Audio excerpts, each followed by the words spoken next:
for 150 million. Do you sell Coutinho this time round? You sell him because Coutinho. I think you would lose Coutinho this time round. Basically, is what I'm saying. I think You that's don't a let fair him go. point. You don't let him go. I think you lose him. I think that's a good point, though, that he, you know, the way he's performed off the back of the disappointment of that transfer not happening. I mean, there's many a player would have, and we've seen it, would have thrown the towel in. You know, popped up now and again, but you know, when he's been fit and available, he has looked no different to when it was 2, 3, 4 years ago, when he was still playing the way he is. So I think it's a big credit to the player. But as Stevie said, if he's got his mind on it, and maybe there's been a little promise from Klopp that if it comes around next year, we'll let it happen. If Liverpool do change their mind, as Stevie said, that's when you will probably lose the player. This kind of reminds me of the Ronaldo exiting Manchester United under Real Madrid's interest. So Alex Ferguson kept hold of him for the extra year, and his quality didn't drop off at all. But then, inevitably, when clubs like Real Madrid, or in this case Barcelona, come calling, it's just too much for the player to resist. And I think with Coutinho performing as well as he has, it's also good for Liverpool to show that kind of commitment that, okay, we kept hold of you, but now we're going to allow you to make this dream move. Ian, what do you think? Do you think Coutinho will be here next season? I think he's been a fantastic professional in all of this because he really, really wanted to go to Barcelona. I know that, having spoken to a few people at Liverpool, but he's knuckled down and he's got on with the job, and I think he'll carry on doing that job for the rest of the season. And I wouldn't be surprised if Jurgen Klopp has said to him, look, give me another season here of everything you can do, and then next summer we'll look after you. Because I think, yeah, the boys are right. They might lose him next summer if they continue to try to hold on to him. Of course, the other thing they need to do is get a new goalkeeper, because Mignolet, bless him, he's not good enough. Stevie Nicol getting ready here with me to tackle transfer rata, Stevie, because we are nearing January. You'll tell me which ones you think are hits and which ones are just flat out misses. Emre Can, this hits close to home for you to Juventus. Well, it's not going to happen in January, but I don't see how this doesn't happen. He's out of contract. All the noises are that he's on his way. And with Keita coming in as well, he's probably thinking, am I going to play? So I think this is an absolute bang-on Stonewaller. This is a hit. All around. Kevin Trapp, the goalkeeper at Paris Saint-Germain, to Liverpool. Again, this is another summer one that's possible. I'm not saying it's going to be a hit. I'm actually going to say it's a miss, but it is possible. You know, depending on what happens, in my opinion, with Donnarumma at Milan, then it's possible Trapp could end up at Liverpool. Certainly, you know, with Mignolet right now, Liverpool need an upgrade.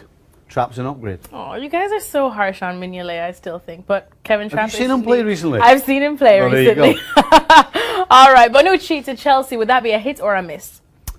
This is a tough one. Bonucci, since he left Juventus and went to Milan, has had an absolute stinker. I mean, the guy that had the black and white jersey that nobody could get past has gone and disappeared. Night and day. I'm not so sure that Chelsea want to take a chance on him coming back to his best. So I'm going to say this is a miss. All right, another miss. Paulo Dybala to Paris Saint-Germain, as they seem to be willing to build this super team, but you're not convinced. Why, Stevie? No, I'm not having it. Who's he going to play instead of? He's not playing centre forward as Cavani is. Big teams with money like to just buy players to have them. Real Madrid do it. Maybe Neymar. PSG's doing it. If Dybala wants to go to PSG and sit on his behind on the bench, then it's a hit. But unfortunately, this has got no chance of happening. It would be such a shame to see someone like Dybala sitting on a bench. Correct. Finally, someone you know a lot about, Malcolm. From Bordeaux to Manchester United, 20-year-old attacker. What do you think? What could Jose see in him? Listen, Manchester United have already tried this with a young French player in Martial. And you could say that Martial, although he sometimes starts at United, he is in the French national squad. He's come into his own this season somewhat. Right. Do they need another project, Manchester United? No. I don't think they do, and that's why I'm going to say this, unfortunately for Malcolm, is a miss. All right, only one hit on Yep. your radar today. Thank you so much, Stevie Nicol. We'll continue tracking all of these transfer rumors as they happen. It's all about money these days in football. Stevie Nicol is here with me. We're talking about this because I can think of possibly one manager that has recently been moaning about budgets for targets. Really? I mean, I don't know really who. All right, we know it's Jose Mourinho, but Stevie, how do you compare it back in the day from when, because you've managed and of course you've played, to what we're seeing now? What has caused this drastic change? Well, the fact that teams have more money means they're spending more money. But, you know, it's all relevant. There were teams back when I was playing who had more money than other teams. But it didn't necessarily mean that they were the best teams. You know, it's one thing to spend money, it's another thing to spend it wisely. Exactly. So should that be the number one thing instead of just throwing money, knowing that you have it, and just buying whoever you can and hope that they turn into a star? Shouldn't there be more thought process behind these things? Well, we tend to think and hope they are, but when you've spent over $400 million, as Mourinho has, and is complaining that he needs more, I think it's about time he started doing some of his magic on the training field. Just like back in my day, you know. Manchester United back in my day were one of those teams who actually had more money than anybody else and who actually spent more money than anybody else, but they still couldn't win the title. You know, it's sometimes about what you do with your team. How do you get your team to play together? How do you find the right style for your team so that the talent you have gels well and you become a flourishing team? How about trying some of that? Well, we know that, of course, the market has changed and that these players' prices have to do with that changing market. I know that you'd be priceless, Stevie. We could never put a price on you now. But what about some of the others, people that you know very well, like Kenny Dalglish or even like a Mark Hughes? How much do you think these big names probably would be worth now? Would it justify the prices that we're seeing now? Again, listen, I was around when Trevor Francis was the first £1 million player and everybody was aghast. Now we're looking at Neymar's that go for 220 million, was it? Or defenders going for the price of strikers. We got Van Dijk going for 75 million pounds. Listen, the price tag I never like to talk about because it's only relevant to the money that's available now. At the end of the day, people like Shearer, people like Dalglish, like Rush, people like Mark Hughes that was at Man United and then went to Barcelona. These are guys who every single team in the world would want to play for them. And they would pay, if they had the money, the going rate. Exciting news for Liverpool. That's why we've got Stevie Nicol here with us. Stevie, it seems like the Reds have got their man. Have a look at this tweet from, of course, Liverpool themselves, announcing that they have indeed agreed a fee for Virgil van Dijk from Southampton. They say Liverpool Football Club can confirm they have reached an agreement with Southampton for the transfer of Van Dijk. Stevie, reactions? Fantastic for Liverpool. It's the one thing that Liverpool have needed and the one thing Liverpool fans have been asking for a while. Oh yes, and he's been asking for it as well. Yeah, exactly. And you know, this guy ticks all the boxes. He's 25. That means he's got at least 5, 6, maybe even 7 years still at the top. He's 6'4". He's an absolute monster. He's got a lovely right peg.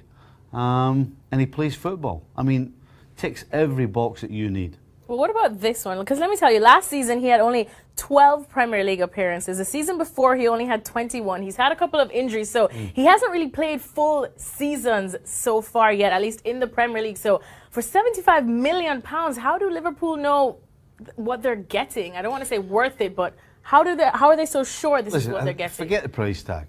Forget the price tag. Because we're used to it. It's the market, and somebody's only worth what the market is pushing. So regardless of the price, as I said, he's 25. You know, there's not a player born who hasn't had some injuries.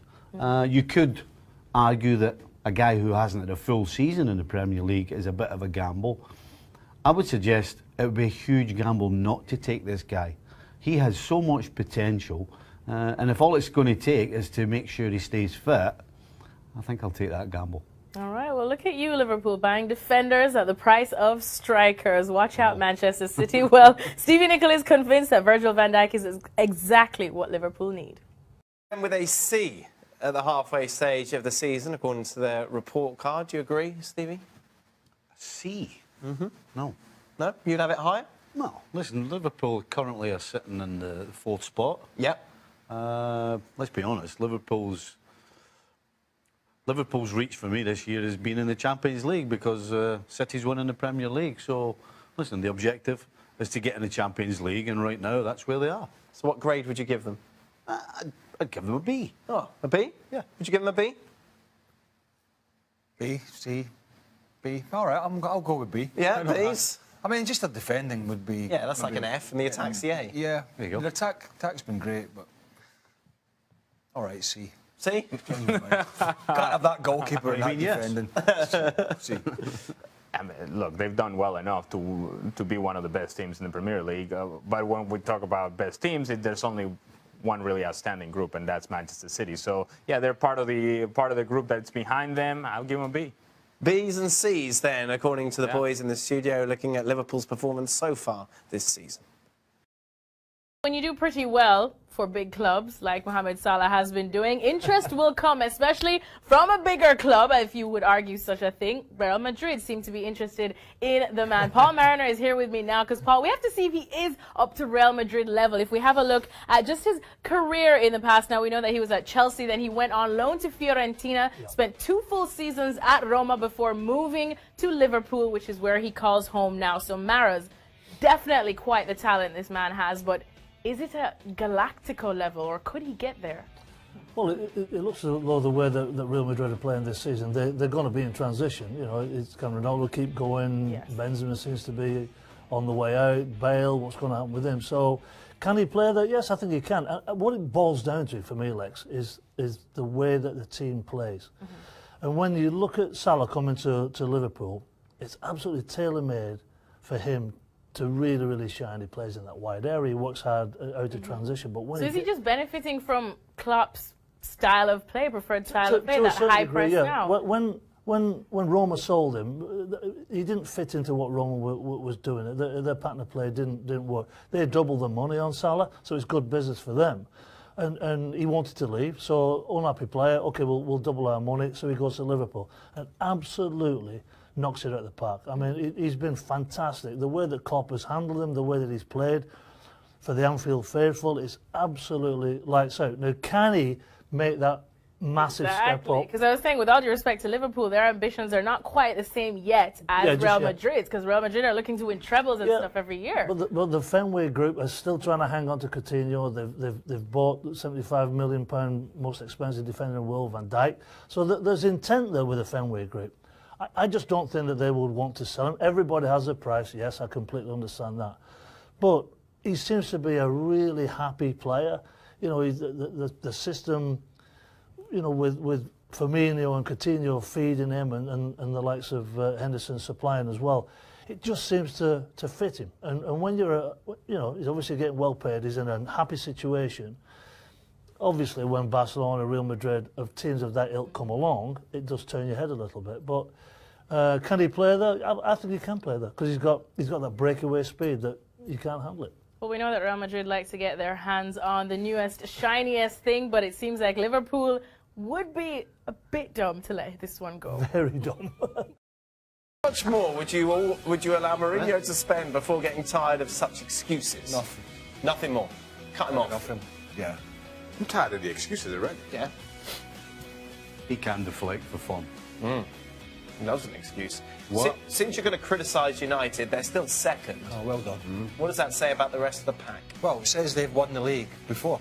I mean, Liverpool, Tottenham and Arsenal were never in this title race, really, to start the season. Yep. Chelsea and Man United were. But Chelsea have been successful a lot recently, including winning it last year. Look at me, Paul. I thought you might have something to say. No, not a whole lot. Karim Benzema has 4 league goals at the Bernabeu in 2017. Please discuss. Not a very good record, is it? What? What? Well, it's time for the change. Crikey, yeah. He looks... In the calendar year or just the season? It says 2017. I don't think that's right. No, they wouldn't have won the league with him only scoring. Did you see him in the Classico at the weekend? He looked a bag of nerve. Yeah. And when your nerve's gone, you're Happy gone. post, though. Well, the fact that we're actually praising him for it in the post tells you where he is, right? Craig, is there a team you guys don't hate? Don't hate any team. No. No. Just do our job. I don't hate Darren Sammy's church team. Remember that? Yes, I do. Darren Sammy. Darren Sammy. I remember my last game. Scored a header from a church team. That's all. That's the only team I don't Any hate. team you don't hate? Liverpool. There you go. There you are. Perfect. Why do people think we hate teams? I don't know. I think we hate lots of things. Well, they do that with everybody. Yeah. As soon as you say something against the team, you hate them. Clowns. Well, it's good that they think we hate everybody equally. You hate clowns? Well, what went off? What did Craig end up getting his wife for Christmas? It's a secret. Oh, we were discussing it, weren't we? No. What do you mean, no? We did discuss it. No, we didn't. What do you mean? I was here. Well, we discussed it, and I had never told you what my plans were. No, so would you like to... No, that's a secret. That's what I said at the start of this question. He's a very private person. Leave him I am. alone. Oh, that's it. Very private. Shaka, how did your present go down for your wife? I still have the receipt. Good. That's Cheers, you've got to think. Huh? You gave me some ideas, didn't you? Yeah. Yeah. Thanks. My, I hope you never do them. No, yeah, well, it was a good help. Well, why did you keep going back to it? I thought it was a secret. It is. I'm just saying, I asked Shaq, and he was forthcoming with some ideas to help me out. I couldn't even help myself out. Should have bought her shoes, Shane. That was a sin. Did she know she was getting shoes after I spelled it out in Oh, no. extra time? She didn't know she was getting them shoes. We just hate everybody, don't we? And we shouldn't stop talking. Why are we infatuated with Man United? What do you mean? We're asking Well, no, about your it was Christmas someone else. I was just going, we're infatuated with Man United. Well, last week we were infatuated with Man City, and we weren't talking about Man United. They can't make their mind up, can they? No. That's why I don't listen to them. Somebody just tweeted to ask how many titles Steve won. Yeah. That Yeah. tickled me. That was funny. That was a cracker. That was good. How many was it? I played in 5 league-winning titles. Big head. Show off. Oh, sorry. Arrogant. I thought your Champions League went in there as well, were you? Also, I forgot about that one. Yeah. Champions League as well, yeah. Going to plug the book as we're here. What, 5 league titles and a packet of crisps? Is it still available? It's still available. Keep All patting, good books and all. You must patting say, yourself on your back. the author is still plugging it. The author is still plugging away. That's it. Any little discount codes or anything? No? He's counting the Discount sales. code. Your ass. Oh, yeah. Well, how low can If it you go? type in espnfc.com, you still pay the same as everybody else. I mean, how can you discount a penny? That's it. It's on Amazon. Penny. Done.